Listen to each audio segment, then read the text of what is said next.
ഒരു ചുള്ളിക്കമ്പ് കിട്ടി. ഇതെങ്കിൽ ഇതിൻ്റെയൊക്കെ വില എന്നല്ലേ ഇപ്പോൾ, പണ്ട് ചുമ്മായിരുന്ന. എടാ അതെടുത്തു. എടാ തോമസിന്റെ വീട്ടില് പുല്ല് പറിക്കാനെന്നാ ചെല്ലാന്ന് പറഞ്ഞു. നാളെ നമ്മളീ നാട്ടിൽ കിടന്നൊന്ന് അറിയിക്കുള്ളൂ. എയർപ്ലെയിനെ കണ്ടിട്ട് കൊതിയാവുക. ലവനെ വിളി, അതിൻ്റെ വിളി, ചെറിയ വിളി. ജെറീനെ വിളിക്കാം. അവനാണെങ്കിൽ അങ്ങ് UK കിടന്ന് അടിച്ച് പൊളിച്ച് ഗവൺമെൻറ് ശമ്പളം ലക്ഷങ്ങൾ സമ്പാദിക്കുക. വിളിച്ച് നോക്കട്ടെ. അളിയാ, എടാ ഞാനും സച്ചിൻ്റെ ഇങ്ങനെ ഇത് വിറക് പറിക്കുകയാണെന്നപ്പോഴത്തേക്ക് നിന്നെ ആലോചിച്ചാ. എന്നാണ്ട് വിശേഷം? എടാ ഞങ്ങൾക്കും കൂടെ ഒരു ജോലി, എന്തെങ്കിലും ഒരു ജോലി അവിടെ ഒപ്പിച്ചാടാ. ഞങ്ങളിവിടെ പുല്ലും പറിച്ച് പറമ്പും കളിച്ച് മടുത്തളിയാ. പ്ലീസ് എന്തെങ്കിലും ഒരു ജോലി, എന്ത് വേണമെങ്കിലും ചെയ്യാം പ്ലീസ്.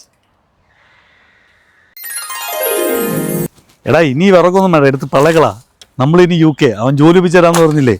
ഇനി വേണം ഒറിജിനൽ ഐഫോൺ മേടിക്കാൻ, കവറൊക്കെ മാറ്റിയിട്ട്. അവന്മാരും കൂടെ വന്നു കഴിഞ്ഞ് ഞാൻ തകർക്കും.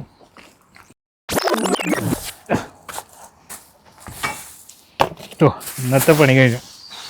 എന്നു തീരുമെൻ്റെ ദുഃഖം ഇന്ന് UK